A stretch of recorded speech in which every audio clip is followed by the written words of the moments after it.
What's up, y'all?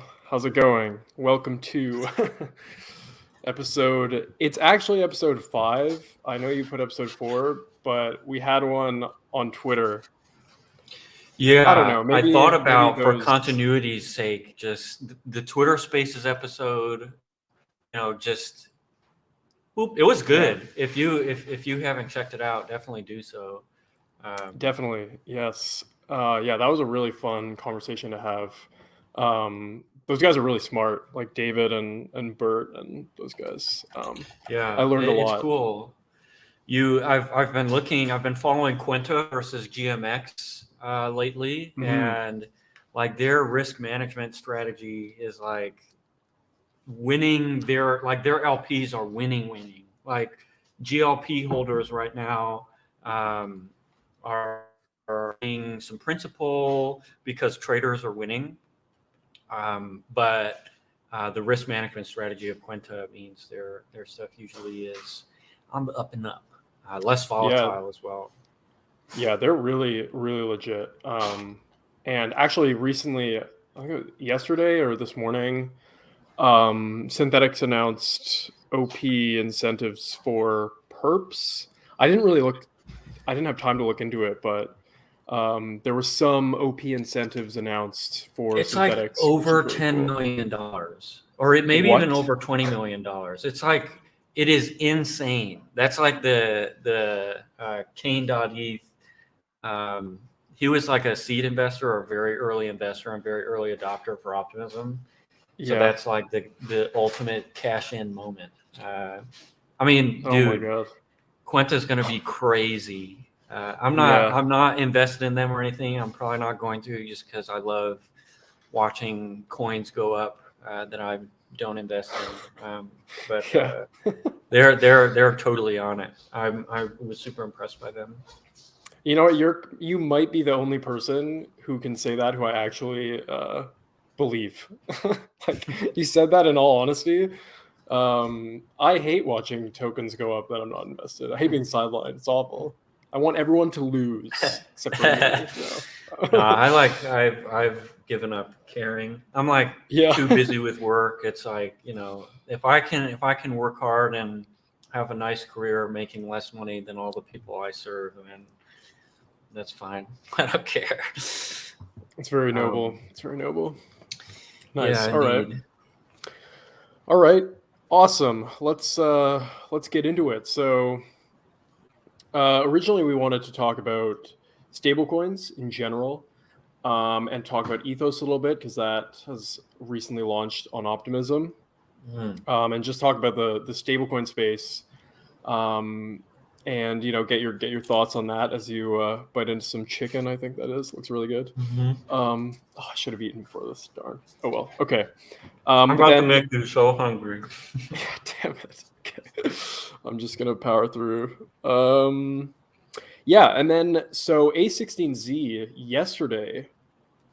Was it yesterday or was it this morning? I have no idea. But there was a tweet by one of their engineers, and it was very sort of ambiguous and vague tweet with an orange circle, and it was like, and then everybody started speculating, and a lot of people were thinking that they were building a chain. They were building an OP chain to plug into the super chain. And then I think one of the executives there, or one of the heads of engineering, tweeted out, he said, "It's not an L2, by the way." So that kind of threw a wrench into everybody's speculation. And I definitely thought it was, I thought it was a chain at first. It is kind of an L2. It's just tech for someone else's L2. Probably. I mean, I can't imagine them building that out and not just deploying a chain. Like, it seems so easy. Yeah. It's like the Justin Sun moment, where you just create a whole chain as your bank account and farm your users. Yeah. So, okay, it's not a network. They're building a client, or they've built a client, a consensus client for Optimism. And I can give a little rundown of, what that means. Yeah, I can and share sort of that what here as well. Yeah, do it. This is funny. This reminds me of the early Phantom Alerts days when we didn't have a lot of viewers, so I could just eat. Yeah. Yeah, dude. Honestly, the first episode, I was like, I don't know, I was like pretty nervous, you know. And then I don't know, it's quickly, I've quickly sort of calmed down a little bit. I still care, but I'm just not as nervous. Yeah. Okay, If yeah, you're there we watching go. this Perfect. show, you are the most You are serious DeFi user ever. a legend and a scholar. Yeah, Yeah. seriously. Okay, so they're building this thing called Magi or Magi or Maggie, I don't know, something. And Magi would it's be the proper pronunciation, but seriously, no, it wouldn't, dude. Come on, Magi. yeah, like this is the plural of mage. Magi, like you Is know it? the Magi in the Bible. Is But it I actually the digress. plural of mage? Dude, I what? believe so. No. Okay, well, all right, Magi. I mean, let's go with that. you know, I'm not a You're not a that mage? type of guy. No. Okay, so in their words, it's a blazing fast OP stack rollup client that's written in Rust.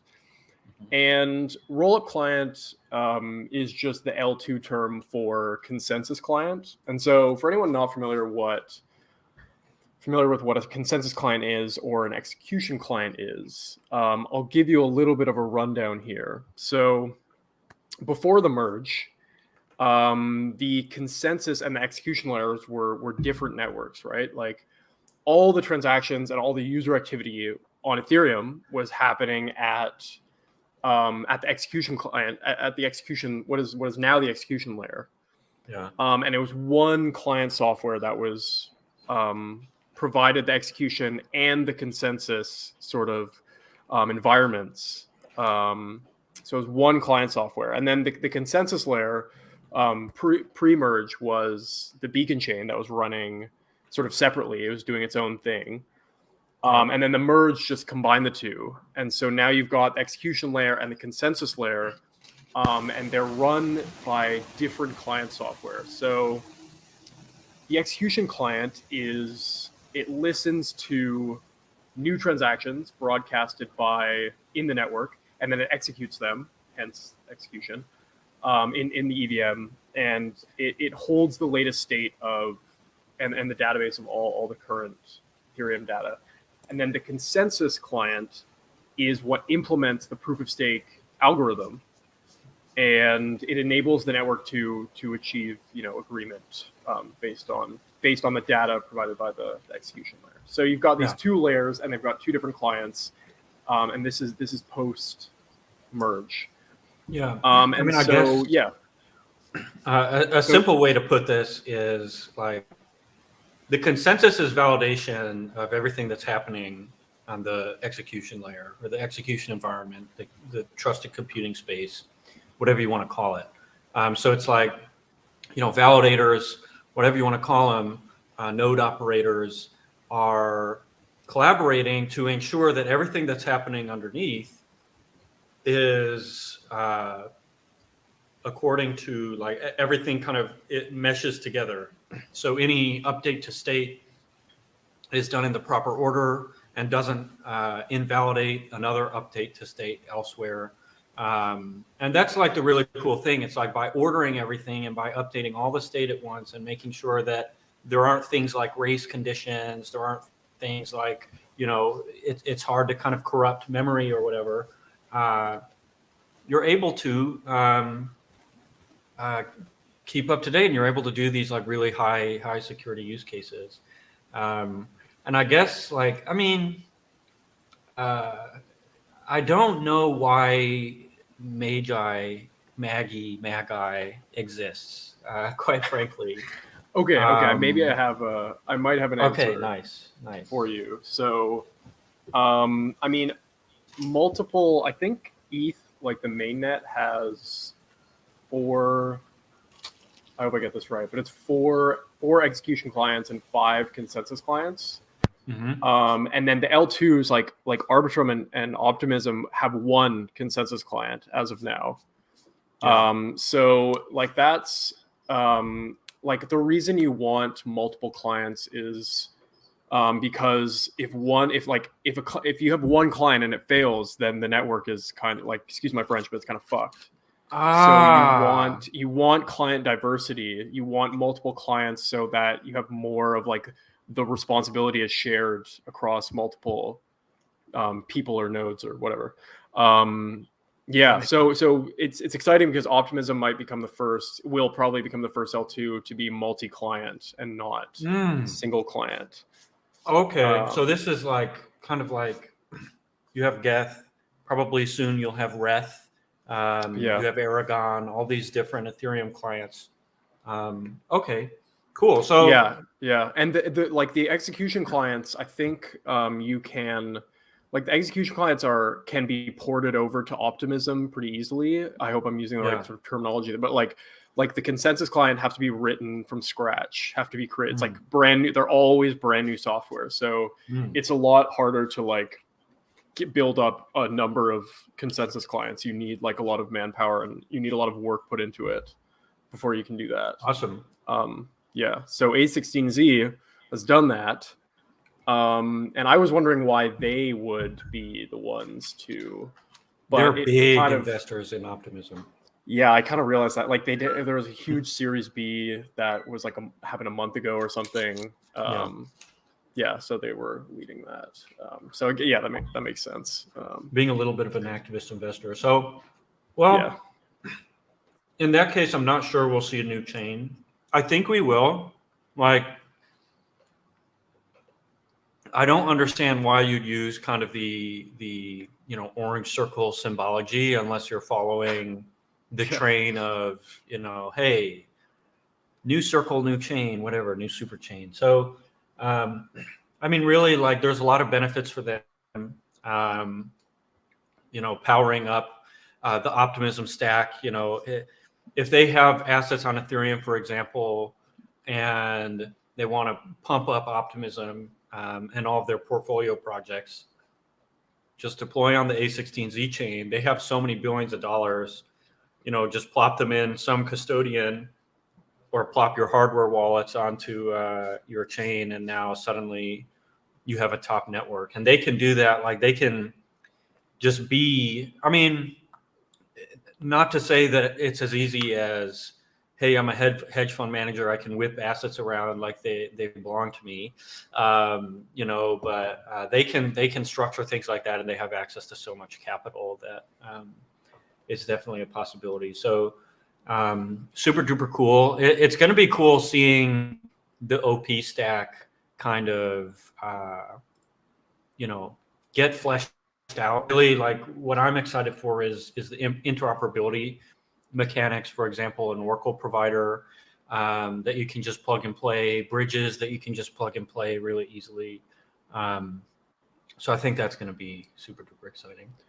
Yeah, it's definitely like, I mean, as a user, I immediately think of like what's going to be cool as a user, or like what are the advantages of like this sort of big composable system as a user. But then it's more exciting for the developers and for like the app developers, because they're going to have some like standard.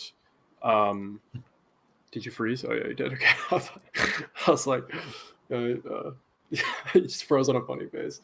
Okay, like you have this like standard of like implementation where it's like if you want to deploy on a bunch of different OP chains, it's going to be exactly the same as the app, because they have this just like security standard, and like I don't really know what the technical details are as not a developer, but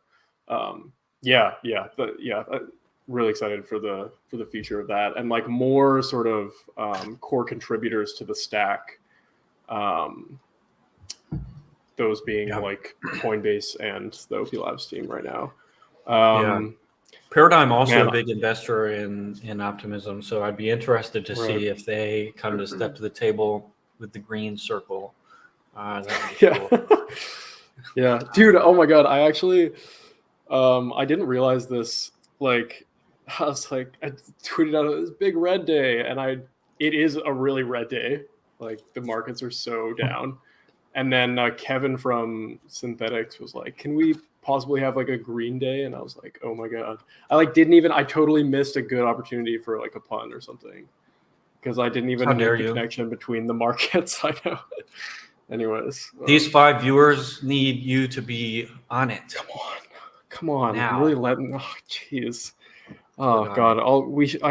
I should invite each of our viewers in to my house and we can have dinner. Explain to all of them personally. Nice. So yeah, let's maybe switch to stablecoins. Yeah, let's do it. I think that's like a cool one that we could probably talk a lot about. Yeah, and you're definitely a good person to bounce questions off of because you are clearly, you've been thinking about them a lot, and you've been a core piece of developing a system that a stablecoin issuing system. So I guess my first question was, what were your, like, when you first thought of creating Ethos Reserve, what did you want to solve, and what did you see that led you to say, okay, I want to make this stablecoin system, and like I want to fill these holes in the space, or like what did you see that was missing, or I don't know, what opportunities did you see, I guess? Yeah.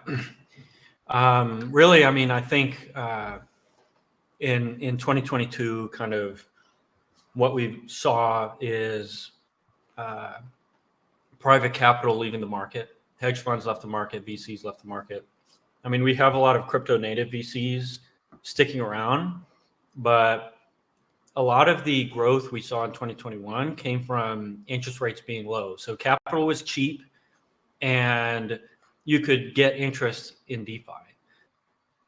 So a lot of people who had the risk appetite to do so farmed Aave, farmed Compound. Some of them got a little too creative, maybe, et al. A lot of people got wrecked, but really, it showed that DeFi could have product market fit. It was just definitely way too early. So, we see two sides of the spectrum. There's, let's say, Luna, totally uncollateralized, ultra high risk, like Signage protocol, managed to be stable and create demand almost purely by virtue of having a high rate of yield on a stable asset. And the fact that they were able to grow to $40 billion, I mean, a lot of that was, hey, we have a lot of access to private capital. Do Kwon was a big name in the space. He had a lot of connections. I think like there are so many lessons to learn there. Like, one, under collateralization, like when things go bad, it will almost always get worse, and kind of leveraging community and leveraging yourself to the point that a dollar isn't really a dollar is tough, and we see that a lot in any illiquid market. When an asset isn't redeemable, it may as well be illiquid, or it's only liquid to the point that the LP can support. So we saw that unwind, and it was really disastrous. And then at the same time, we saw like fully decentralized stable coins really thrive. So think of like Liquidy's LUSD, even DAI to a certain extent. We saw them like totally nail it. Every single crazy dump, liquidations happening on time. Everybody in the ecosystem kind of profiting or getting liquidated, or doing whatever needed to be done. The problem is like they could not scale to where UST scaled, and I think my team created Ethos. Ethos Reserve. I can maybe share the app while we talk about it. This is now an Ethos Reserve podcast. But let me grab it. But we really created Ethos to try and strike a balance between stability. Oh, I got liquidated. Wow. Nice. Between stability and scalability in such a way that it was fully decentralized. So how the system works is you have this collateral pool. So our benchmark was liquidity. We thought, how can we create a totally indestructible asset that was fully decentralized? So you have liquidity. How can we make this scalable? How can we make it sustainable? And how can we make it actually competitive with, let's say, T-bills, or money markets, or wherever all of these big professional players fled to. So we started with that idea. We were like, okay, can we find product market fit for DeFi? Can we create like an institutional level product that's really attractive? And the problem is, you don't get stable asset yield in DeFi very easily. Interest rates are, unless things are super volatile, 1 or 2%, maybe 3% on a good day. So with Ethos, it's a CDP-backed stablecoin, so users deposit Bitcoin or ETH. And then with that Bitcoin and ETH, they can mint the stablecoin or the Ethos reserve note. And with that ERN, they can earn yield, they can stake it, they can sell it, they can hedge their positions with it. They can do anything they can do with any stablecoin and more. And the cool thing is, what Ethos does is it takes all of these underlying assets and it generates passive yield with them, with like really simple delta neutral lending strategies. And so what we can now do is we can take all that yield that's generating underlying and let it percolate up into the stable coin itself. So now you have higher risk, volatile yield, so yield that you need to hold a volatile asset to realize. We're able to take all of that and convert it into even higher stable asset yield, which is yield that you don't to expose yourself to volatility to take advantage of. So the cool thing there is you can, as a user through ERN, expose yourself to ETH and BTC yield just with the ERN token, just by depositing it on Ethos Reserve. So we think this is, I think, the only system that does something like this. And really, like, the appeal to the average user is, you think about it, it's like, oh, you're taking my yield and you're moving it somewhere else. What's the point? But when you think about, okay, I'm a hedge fund that wants to use DeFi, or I'm a hedge fund that wants exposure to crypto, how do I do that? Because hedging ETH and BTC volatility is crazy hard. Yeah. You can do it, of course, but when you think, okay, I want exposure to staked ETH, go ahead. I was just gonna say it's costly. Like, it's hard, and it's way more costly than if you're hedging some other. It's harder and more expensive than if you're hedging in TradFi markets, just because of the efficiency. But yeah. Go ahead.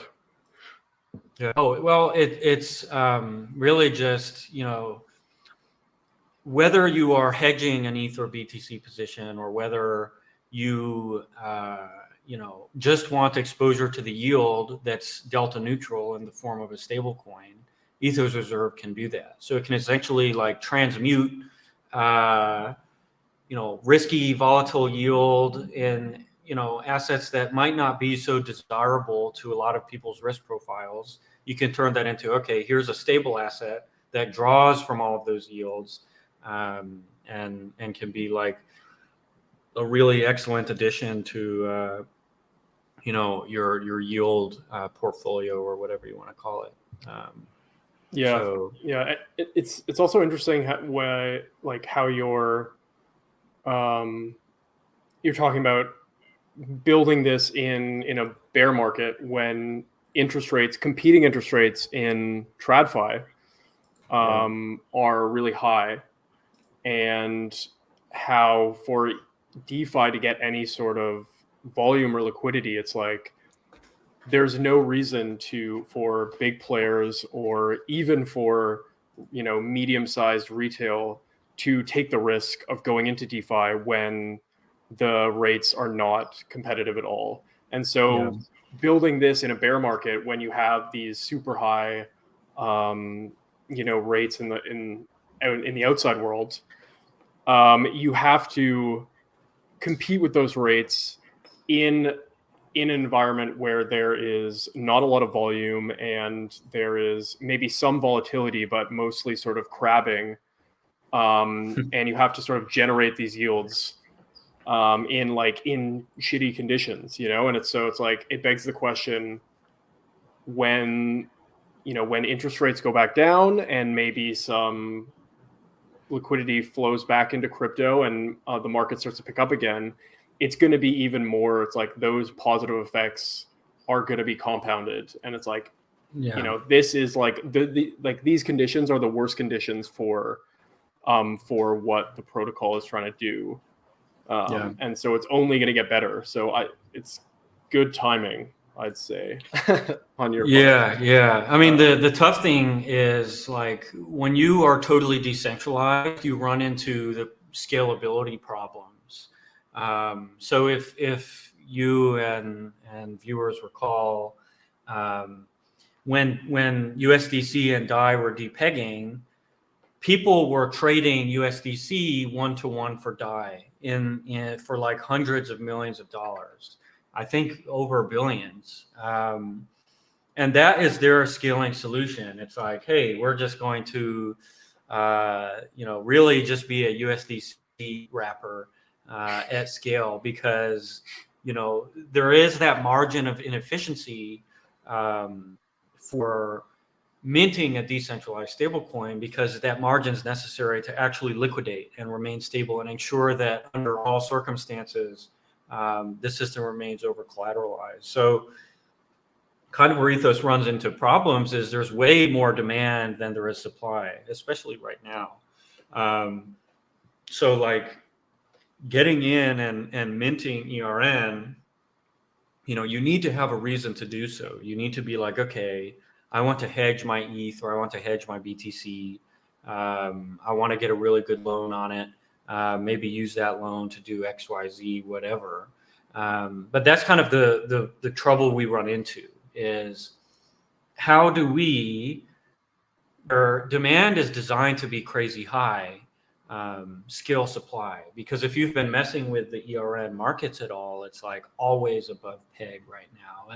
And so what we're doing is we're just like, pumping incentives and trying to get people to mint ERN and trying to, flood the market, because it needs flooding, because demand is way up here and supply is way down here. And, the cool thing about the system is at a certain point, it's profitable to mint it, and you can just get liquidated and it doesn't matter. But really, like, where we'll see, like, I'll show you all Ethos real quick. You can see it's like really clean, and there's a lot of stuff we're working on in terms of UX and responsiveness. But opening a position, for example, let's say with Ethereum, let's say I use all my WETH and borrow like $50 of ERN. Oh, the minimum is, am I too poor to borrow ERN right now? I'll be right back. I need to get more WETH. That minimum position. I was actually going to ask why the minimum of 90, at least to begin with. So that's important because you need to ensure that these positions are liquidatable and there's not any spam. So when you're liquidating, it costs a certain amount of gas. And in order to keep data structures concise, we need to ensure that all of the loans being taken out are of a sufficient size that liquidations would be at the very least break even or profitable. Right. So otherwise you get spammed and you're essentially vulnerable to a denial of service attack. So yeah, And that's something that happens with lending markets too, if I'm not mistaken, where it's like it's like every lending market has a certain level of bad debt that is literally just like, it's just like dust basically that is not profitable or like its costs. The liquidation process is more expensive than what you're liquidating. Yeah. Yeah, so I guess that makes sense. Oh, nice. Yeah, That was fast. definitely. Yeah, Shout out I'm on it like a Optimism, bonnet. fast network, Yeah. cheap gas. But yeah, so really like where a lot of the growth will end up coming here is as the team approaches like institutions, because average everyday users don't care about hedging their positions. Average everyday users, while they really like the yield here, so let's say we deposit in stability pool, that's like a really good. How much ERN do I have? Oh, my transaction just confirmed, so we can max that out. Users really like ERN, and that's why it's overpegged, because users buy it from the market. But does the everyday user care necessarily about creating a hedge for their ETH? While some may, a lot don't, and that's why like Ethos Reserve looks like this. It's like something that you take to a hedge fund and say, hey, you want DeFi exposure, you want exposure to DeFi volatility, DeFi yield, whatever. Look at this. It's really dope. And we've gotten a lot of interest that way. Yeah, nice. And on that note, I wanted to ask you about some of like the non-obvious use cases for maybe other protocols, like some of the use cases that retail might not immediately see, and some things that other protocols that have somewhat of a dependency on stablecoins, and how they can sort of integrate with Ethos versus, and like what the benefits are of doing that, integrating ERN into their system rather than one of the, a stablecoin that isn't built on yield bearing collateral that's getting this yield, and sort of what can be built around ERN. What are the most exciting things for your point of view? So I think like a very interesting thing would be for like, think about how many businesses are built on treasury bonds.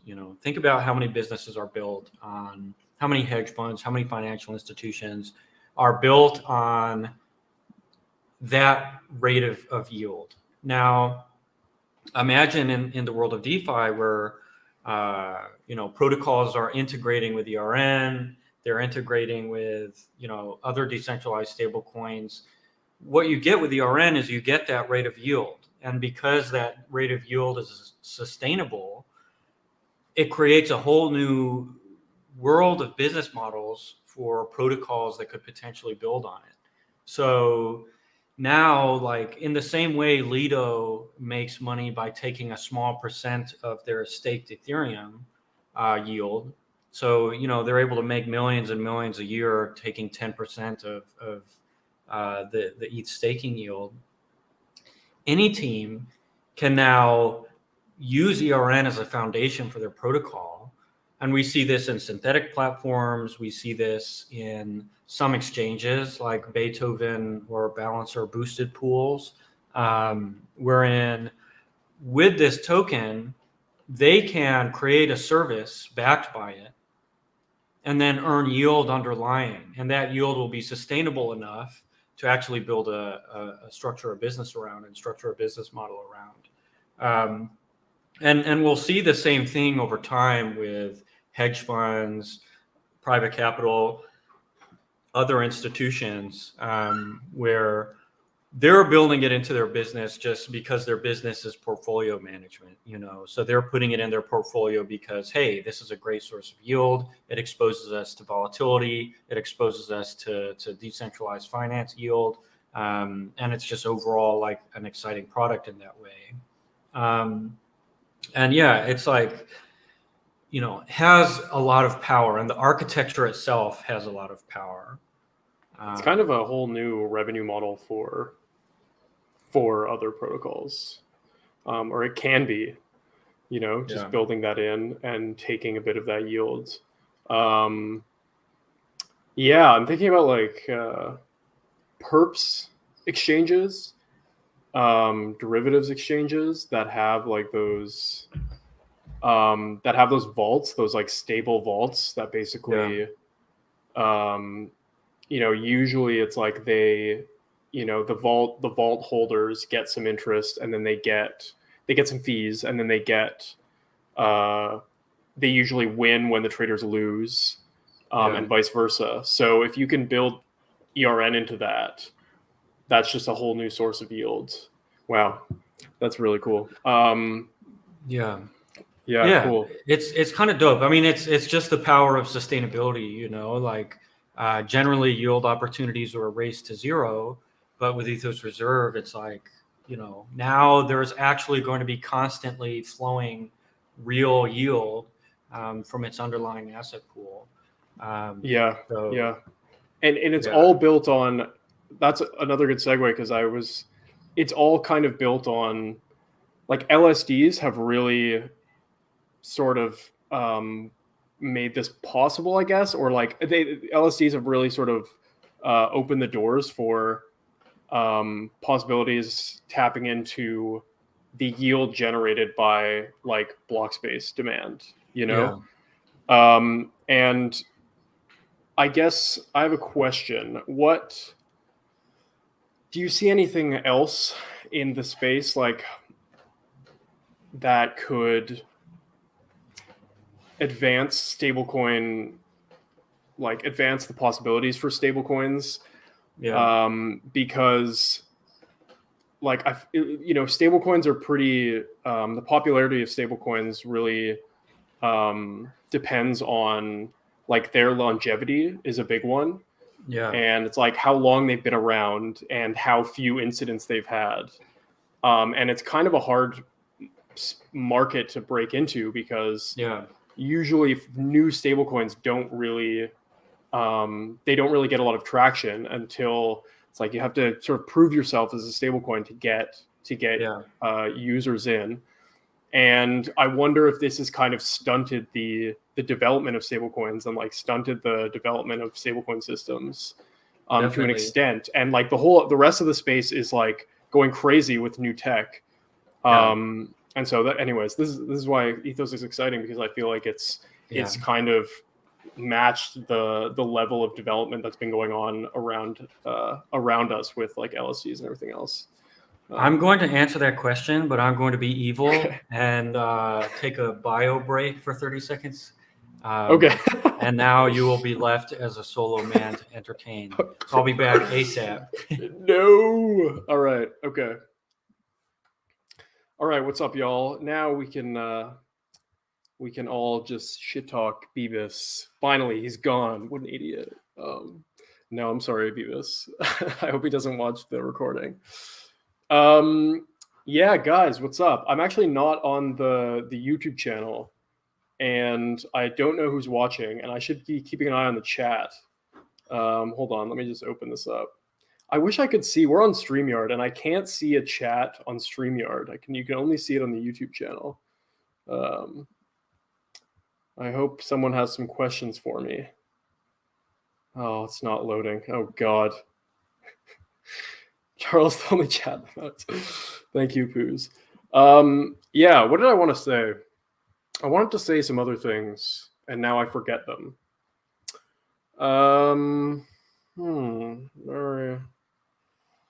This is really hard. Oh my God. How do people do this? We were talking about Ethos. What did I want to say? God, this is so awkward.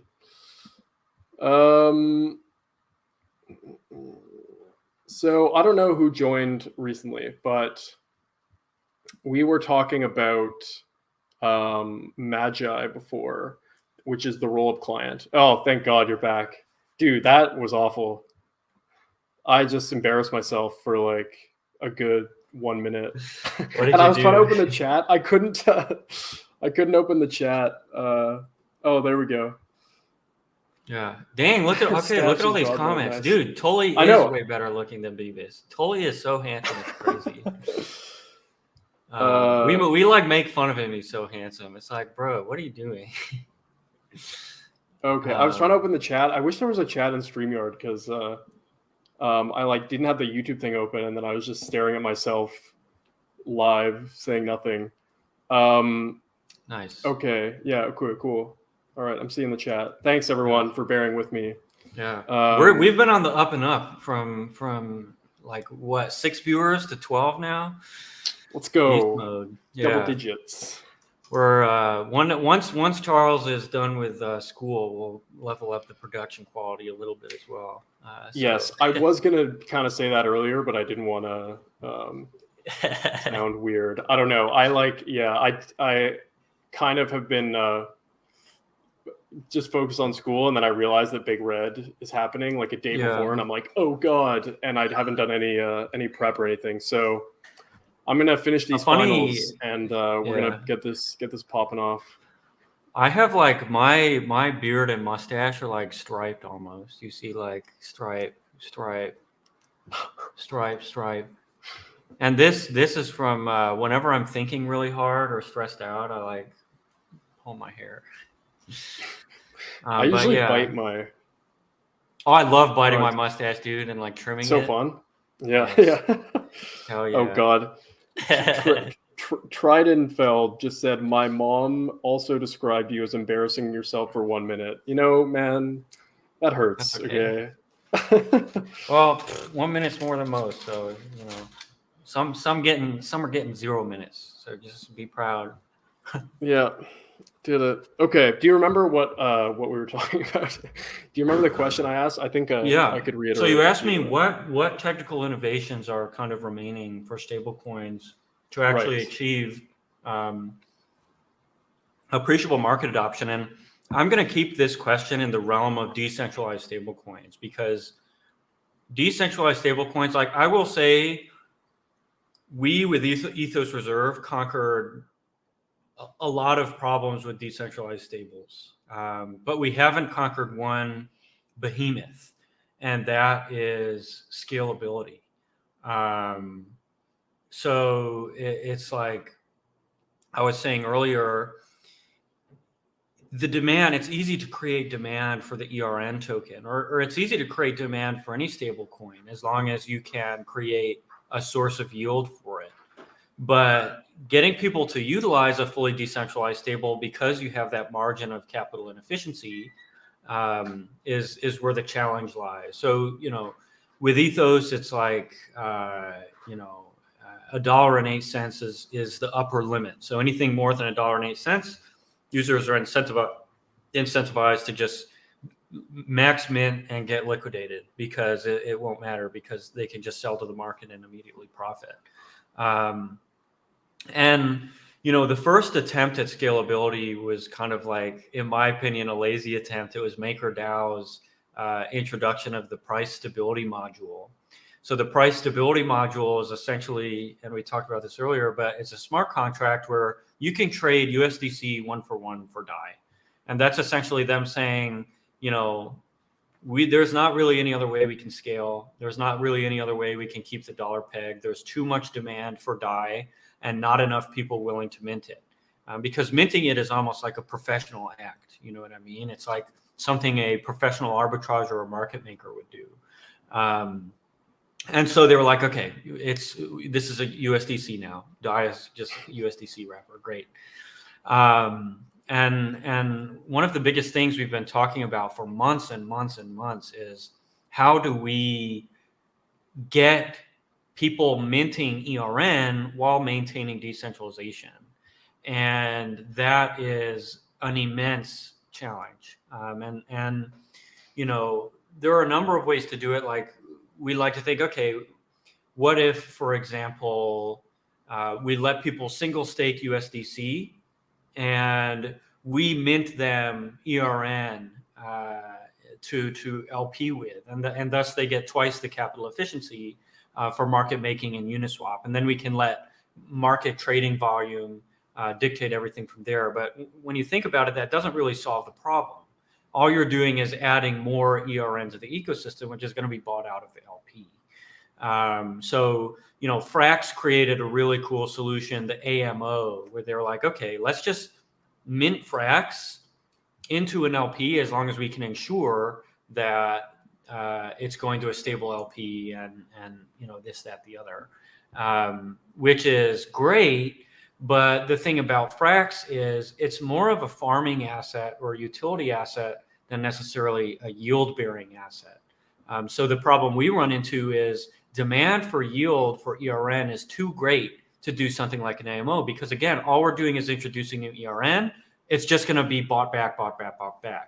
And what it also does is it dilutes the yield that's being generated underlying. So yeah, DHDHD is right. Decentralization, scalability, and security. And security in the world of stablecoins is like stability. That's or robustness. That's kind of the main deal. And stability is easy for us, but another thing we thought about in terms of scalability is like, okay, what if we use the Ethos Reserve architecture, and what if we have people use ERN to mint volatile derivatives, and what if ERN becomes an asset for minting other synthetic assets that also bear interest, because the ERN and that synthetics platform is being dumped into the stability pool or the stability compounding pool to generate yield. And then, we're kind of building a business model on top of everything else and creating a lot of demand. But you think even further, like, again, that doesn't really solve the problem. How the hell do we naturally create, demand for minting ERN? And there's kind of the rub. What are your thoughts on that? Well, I wish I'd thought more about it before right now. But that is a really hard problem. And like, I've seen a lot of questions about, like, what's with all the incentives and like, how is this sustainable? And that is what you just described. That is the reason why you need to kind of flood the market at the beginning. And it's the same with TradFi startups, where like, to get to a point of profitability and to get to a point of where all the incentives being emitted are funded, you need to, in TradFi, you need to sell a bunch of equity to raise the capital and then to be able to become profitable. It's kind of the same. It's kind of analogous, where it's like, you need to get this demand for minting ERN, and you need to incentivize the right places, which are like, the LP, the earn LPs, and the stability pool. You need to achieve economies of scale, I guess. Yeah. It's like you need to get to a point where, you as you can have your quantitative analysis or your applied mathematician, you can be big enough that they can update one single parameter and, improve, your business model times 10.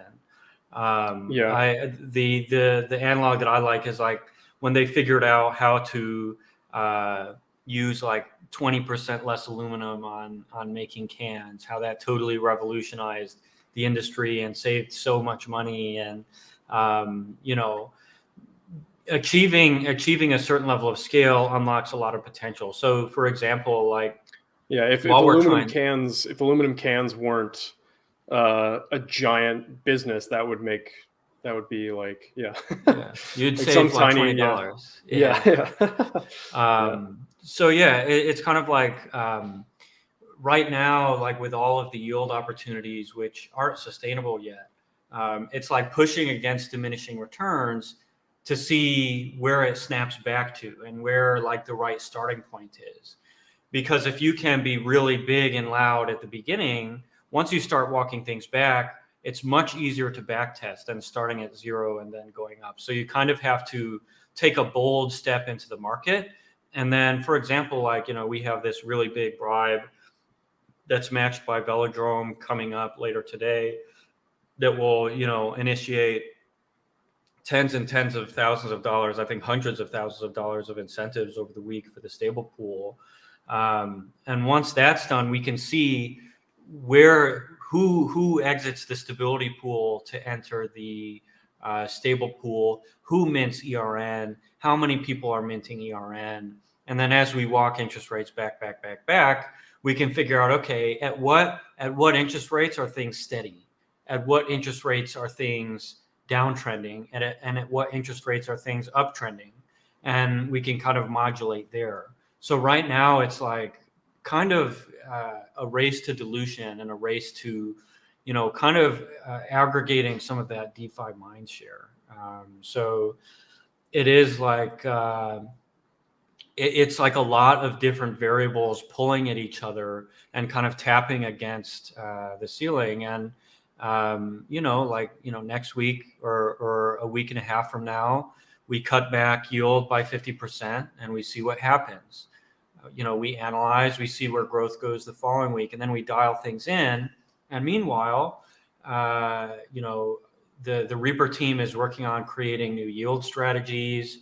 We're thinking about how we're going to be walking up the managed percent. So it's really just us trying to, essentially engineer like a really, really fruitful situation, I guess you could call it. I think Stinker has a good idea. We should just fork UST. But yeah, and I actually, thank you, Stinker. I actually had a question I wanted to post to you and to everybody listening, but I did want to just reflect on the very positive part of working in DeFi, where it's like, as someone who is just starting to become familiar with higher level like economics and like really starting to try and learn about this stuff, working in DeFi provides you this space where you can literally like be close with teams and look at the decisions they're making and in real time see how the market reacts to those decisions. And it's like you have all these mini economies that you are directly seeing what effects the incentives have and like what effects tweaking little variables has on the market. And like you can see the market decisions being made.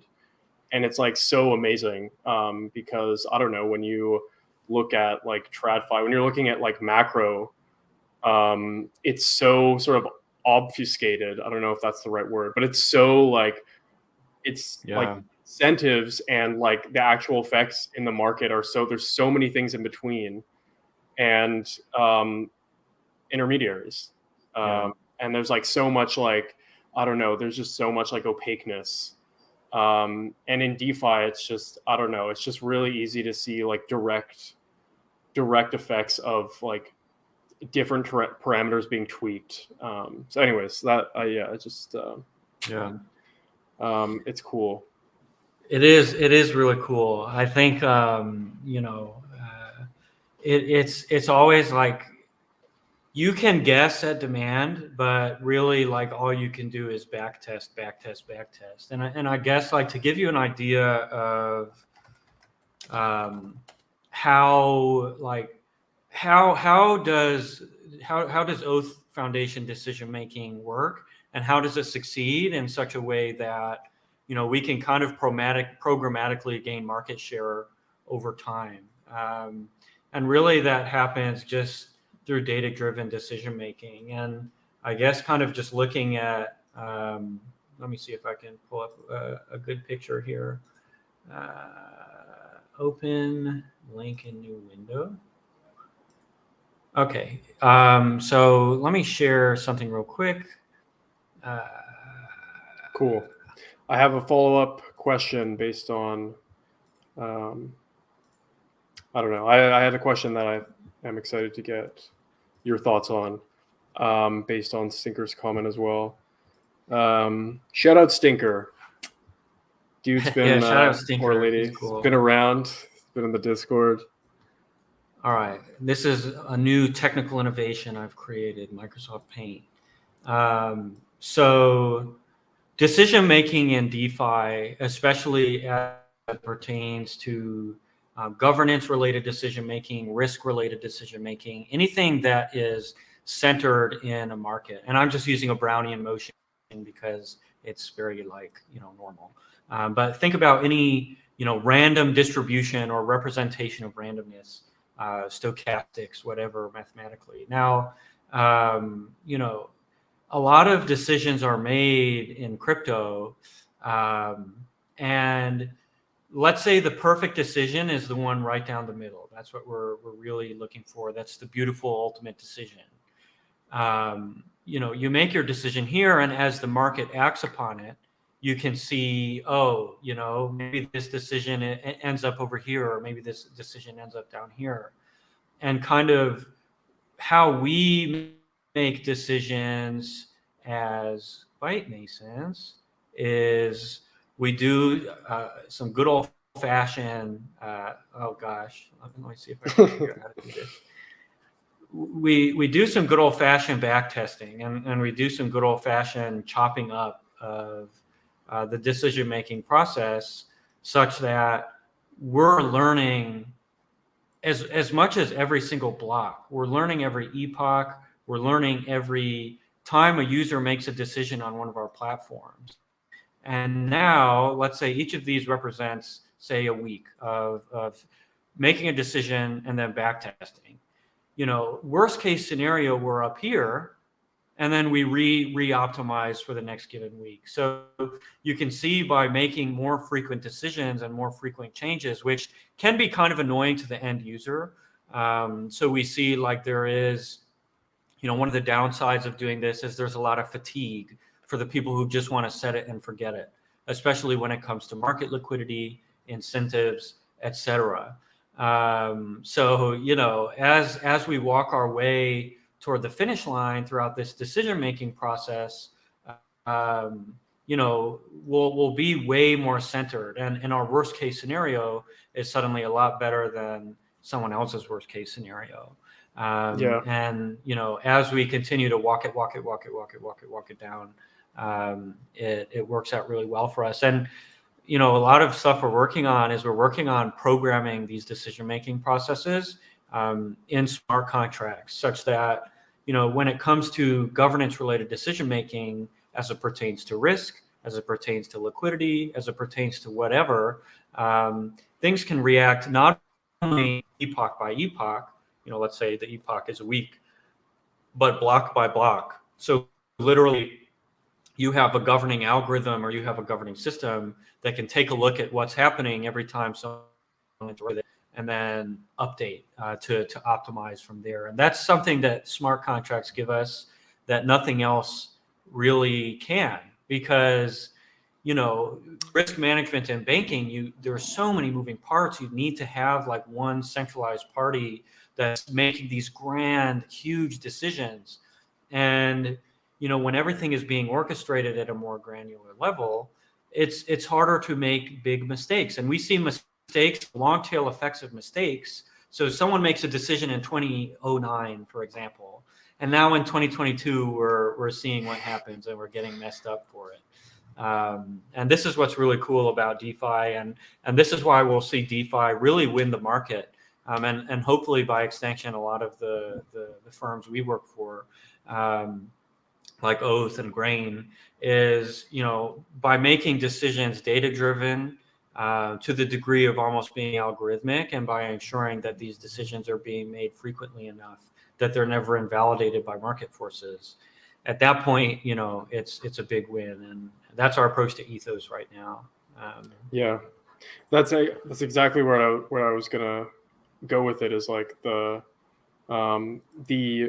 programmatic nature of just programmatically making decisions based on backtested data. So once you've got all this data, you can just automate this system to just react to different different forces. And this is something that UV, or previously Kickflip, is like super into, is like just making all these what were rigid tools, or what are rigid tools in TradFi, way more flexible without any human intervention. And that's really, really exciting and really cool. And it's crazy to think that the space is only like DeFi is only, 5 years old or less, 4 years old, because the sky is just the limit for the tech. Okay, I wanted to ask, how do you educate retail on complex systems like this? How do you get retail to be interested in, or how do you get retail to recognize the value in a system that that is so complex in nature? How do you sort of like abstract away from that complexity and like get people to realize that when you say decentralized stablecoin, it doesn't mean Luna? You know what I mean? Because like there are a lot of people that are maybe not crypto native, or I don't know, they're just like not that interested, that could down the line really benefit from these systems, but they don't understand them, or they don't really like want to understand them. And it's like, how do you educate people on the value of what these are, or the differences between a well-designed system and a not well-designed system? Yeah. Like without them having to understand every single, like the liquidation engine and like how everything works underneath. I mean, I guess there is a simple answer that probably we don't like to hear, is that you just don't. The real answer is, step by step. It's like painting layers of paint, or building layers on a croissant or something. It's such a long, intense process, and it's like you need to develop like root level understanding of the absolute basics, and then build on that. And I think because we're in the information age and everybody's a genius expert on everything, maybe you just jump instantly into the complex response, and let people Google their way through it. But you need to be pretty motivated to do that. So, really with something like this, and with DeFi in general, I think right now, you try your best, and you do a lot of your marketing toward professionals, and you do a lot of your marketing toward hedge funds and private capital firms. And you're a little staticky right now, Charles, I think. I don't know what that would be, but it's okay. But yeah, it's like, will the average person ever understand every nuance of a decentralized stablecoin system? No. How I think about it is, you have the item you market to professionals being, for example, Ethos Reserve, the platform. And then you have the thing you market to users, which is ERN and its ability to earn yield. So, it's kind of like, it's easy to say, hey, here's a stable coin. Here are some simple facts about it. Here's the yield you can earn. Good job. Go get them, champ. And then here's the Ethos Reserve platform with a number of underlying mechanics. It's been audited by over 150 auditors. It has tens of thousands of hours put into it. It's extremely complex, but the output is something that can enhance your exposure to DeFi, or your exposure to yield, or your exposure to crypto more broadly. And that's kind of the big rub. It's like, you need to pick your battles. We've tried, you and I together have tried, Charles, to educate the masses, and the amount of manpower and strength. Like, do you want to know a funny fact I read the other day? The Yes. most, like, the people doing the most education, the people onboarding the most users to crypto and DeFi and whatever, are proprietors of pig butchering scams, which is when you essentially teach a bunch of people how to use something, for example, in this case, crypto, and then you essentially get this whole group. Maybe you make a whole class, and you lure them into like Sunday or somehow forking over their private key, and like building trust, and this is like, you know, a multi-million-dollar industry. Dude. And honestly, or to Erzengel's point, there are a lot of people that do this in an abstract way, like luring people into a token, and then, you know, oh, it turns out it's a liquid, and only, you know, me and my friends are going to realize the profit. And we saw that in Luna. It was like, okay, all these users got absolutely wrecked. Somehow Jump still won. Somehow Do Kwon still won. Somehow, you know, Alameda maybe won. And of course, the long tail effects of Luna wrecked all those guys anyway. But you know, it's a very difficult problem, and there's no rush. You know, you can't rush it, otherwise you'll have an incomplete knowledge base. Yeah. Yeah. And it's just an impossible challenge almost. By the way, is my mic still making noise? It is, and Oh, me and God. Erzengal Okay. are going to burn you alive. Dude, oh You. God. Okay, hold on 1 second. Let me just... It's not like, oh, you just fixed it, I think. Oh no, you muted yourself. All right, how is that? You sound much more echoey, but not bad, honestly. Yeah, no, I have a proper mic, but sometimes it does this. Oh well, it's okay. I have to go in about 10 minutes, so Okay. me folks. Sorry about that.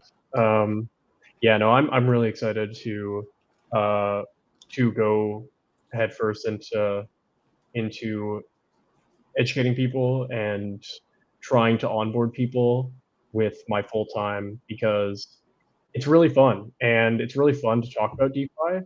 And honestly, there's nothing more gratifying than when you successfully break through someone's like preconceived notions about what Yeah. crypto is, or like what DeFi is, because everybody's got this, like, you know, there's a bunch of negative stigma around crypto, obviously.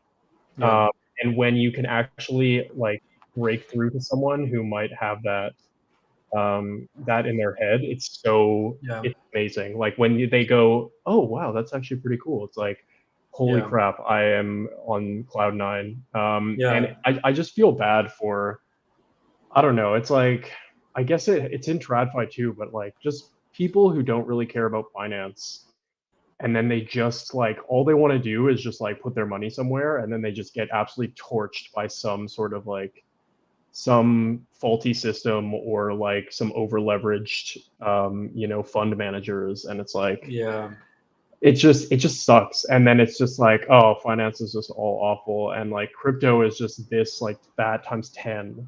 And so when you try and like it's just, it's so important to differentiate like the good from the bad in crypto, and it's Yeah. just so hard to do that with people who are unfamiliar, because you have to get into the details. It's like, Yeah. you have to explain why Luna didn't work, and why, you know, why certain systems do work. Yeah. And then, you know, they start doing that and their eyes kind of glaze over, and then they Yeah. just kind of leave. It is. I mean, the value prop is relatively simple. It's like, what if you could bank without any middleman, without paying fees to anyone? And, you know, what if you could do that in a way that it's accessible 24/7 from any internet connected device? You know, it really, like, the value proposition is really simple, you know, and it doesn't have a political bias, despite what anybody would try to lead you to believe. Oh, it's libertarian. Oh, it's this. Oh, it's that. It's it's like it is not any of that stuff. If you want to perform regulatory arbitrage in crypto, then by all means, you can do that and have it be libertarian. But you can also enact, UBI and socialism, and you can also fund a commune or whatever. And it really it doesn't matter. Everything media tries to chirp about and talk about is nonsensical. The reality is, hey, we can automate things that have never in history been possible to automate in such a way that we can avoid, financial crises indefinitely. And I think that's really, if someone needs more than that, of course, I imagine that would be met with skepticism, like how, and then you can kind of dig into the nitty gritty. But, really, it is a facilitator, and it's a technology that can create realities that have historically been dreamt about. And I would say the advancements made in cryptography to facilitate all of this stuff is it's just as important as AI. It's just as important as any other tech. AI's been around for 40 years or whatever, you know what I mean? But yeah, it's just people have these biases against or for technology that don't make a lot of sense, and you just need to think. It's like a hammer, and I know people get annoyed when crypto guys think everything is a nail with their little shitcoin hammer, but at the end of the day, everybody's going to be using it eventually. It's too darn efficient for people to not be. So yeah, I would say, any final thoughts? I know you need to go here soon. Yeah, not really. I was just thinking about an ex-girlfriend that I had who I started getting into crypto. She's very, I don't know, she's very progressive and very anti technology, which doesn't really make sense. And she just did not like it at all. And I was trying to sort of explain how it's just she was like, let's just, I kind of in the back of my mind had a feeling that she just wanted to go back to candlelit, just no electricity or technology. Yeah. I feel like a Luddite sometimes. Yeah. It's once you get into cybersecurity, it's do I really need electronics? Do I really need the internet? Yeah. Barter system. It's okay. We can do it. All right. I actually have a joke kind of on that topic as a send-off. Okay. Why did the Amish girl get excommunicated? I don't know. Too Mennonite. All right. Dude. All right. Ending the broadcast right now. It's over for you. Your time to be destroyed. Goodbye, everyone. Thank you very much. Thanks See you next time. for your time. Goodbye.